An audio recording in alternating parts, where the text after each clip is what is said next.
नमस्कार दोस्तों, जय हिंद जय भारत। दोस्तों, आज हम इस वीडियो में जानेंगे दक्षिण अफ्रीका के स्वतंत्रता संग्राम और भारतीय राष्ट्रीय आंदोलन की समानताएं व असमानताएं।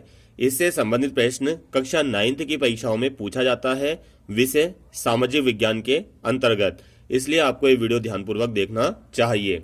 दोस्तों, जो दक्षिण अफ्रीका है और भारत देश है, ये दोनों ही अंग्रेजों के गुलाम रहे हैं।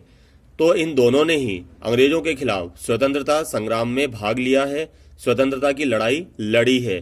तो इन दोनों देशों के लोगों ने, सरकारों ने जो लड़ाई लड़ी है, उसमें क्या समानताएं हैं और क्या असमानताएं हैं, इससे संबंधित वीडियो आज हम देखेंगे।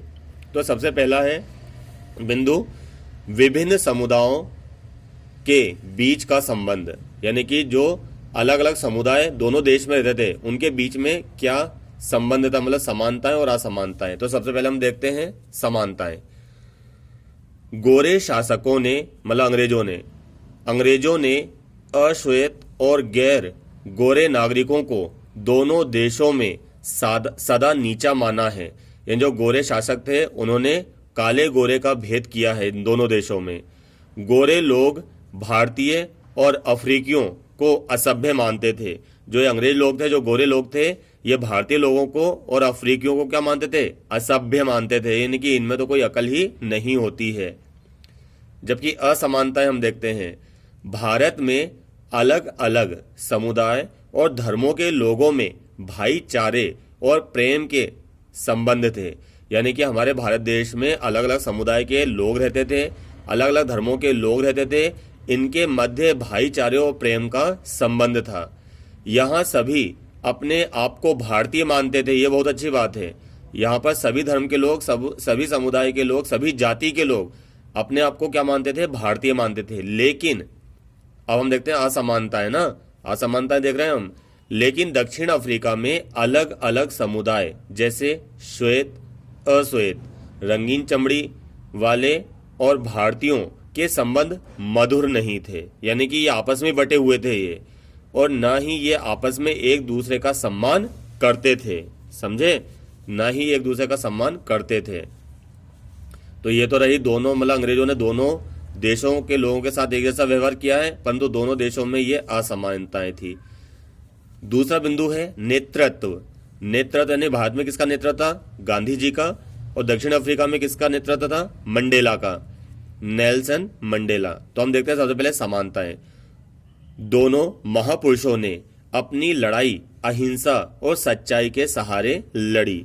यानी कि गांधी जी ने और नेल्सन मंडेला ने, दोनों ने अपनी लड़ाई अहिंसा और सच्चाई के सहारे लड़ी। मार काट का इन्होंने विरोध किया है।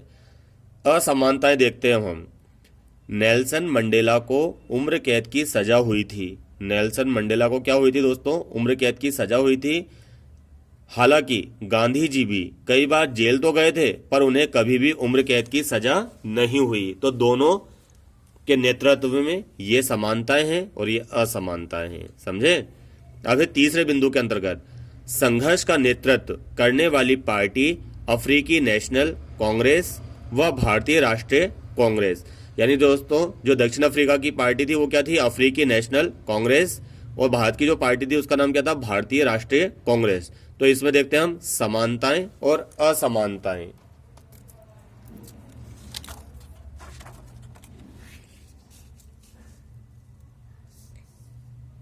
तो देखिए, अफ्रीकी नेशनल कांग्रेस और भारतीय राष्ट्रीय कांग्रेस दोनों ऐसी संस्थाएं थी जिनके झंडे तले दोनों देशों में स्वतंत्रता की लड़ाई लड़ी जा रही थी। यानी कि अफ्रीका में तो अफ्रीकी नेशनल कांग्रेस और भारत में भारतीय राष्ट्रीय कांग्रेस, दोनों के झंडों के तले स्वतंत्रता की लड़ाई लड़ी जा रही थी। इधर देखते हैं हम असमानताएं। दोनों संगठनों का उद्देश्य अलग अलग था। यानी कि अफ्रीकी नेशनल कांग्रेस और भारतीय राष्ट्रीय कांग्रेस, दोनों संगठनों का उद्देश्य अलग था। भारतीय राष्ट्रीय कांग्रेस जहां भारत को इंग्लैंड से आजाद कराना चाहती थी, वहीं दूसरी ओर अफ्रीकी नेशनल कांग्रेस का उद्देश्य अफ्रीका में रंग भेद की नीति के खिलाफ लड़ना था। यानी कि जो अफ्रीकी नेशनल कांग्रेस था उसका आजादी के खिलाफ बिगुल बजाना नहीं था उसका उद्देश्य क्या था? रंग भेद की नीति के खिलाफ लड़ना था। यानी कि वो अंग्रेजों के इस नियम का विरोध कर रही थी। संघर्ष का तरीका, यानी कि अब दोनों देशों की जो पार्टियां थी, नेता होता, उनका संघर्ष का तरीका हम देखते हैं। पहला हम देखते हैं समानताएं, फिर देखेंगे हम असमानताएं। अफ्रीकी नेशनल कांग्रेस व भारतीय राष्ट्रीय कांग्रेस दोनों ही संगठनों ने अपनी लड़ाई अहिंसा के हथियार से लड़ी। चाहे वो अफ्रीका की पार्टी हो, कौन सी, अफ्रीकी नेशनल कांग्रेस या फिर भारतीय पार्टी हो जिसका नाम क्या था? भारतीय राष्ट्रीय कांग्रेस। दोनों ही संगठनों ने अपने अपने महापुरुषों के नियम को अपनाया, जो नियम था अहिंसा का। असमानताएं, भारत में कांग्रेस दो हिस्सों में विभाजित हो गई थी, परंतु अफ्रीका में ऐसा नहीं हुआ। यानी भारत में जो कांग्रेस थी दोस्तों, वो दो हिस्सों में विभाजित हो गई थी, जबकि अफ्रीका में ऐसा कुछ भी नहीं हुआ। वहां लोगों ने शांतिपूर्ण तरीकों से सरकार का विरोध किया, परंतु भारत में शांतिपूर्ण तरीकों के साथ साथ क्रांतिकारी घटनाएं भी होती रही। यानी कि सुना ही होगा आपने, गरम दल और नरम दल। यानी भारतीय कांग्रेस दो हिस्से में बढ़ गई थी, नरम दल और गरम दल में, जबकि अफ्रीका में ऐसा कुछ भी नहीं हुआ।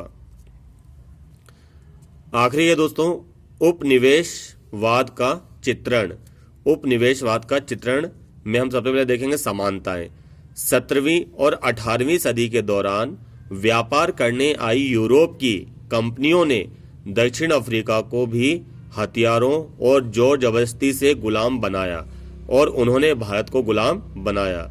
यानी कि ये यूरोप की कंपनियां थीं जो भारत में व्यापार के दृष्टिकोण से आई थीं, परंतु धीरे धीरे उन्होंने हथियारों और जोर जबरदस्ती से अफ्रीका को और भारत को क्या बना दिया? गुलाम बना दिया। और इस गुलामी का, उपनिवेशवाद का दाग हमारे सिर पर मढ़ दिया हजारों वर्षों के लिए और जन्म जन्म के लिए।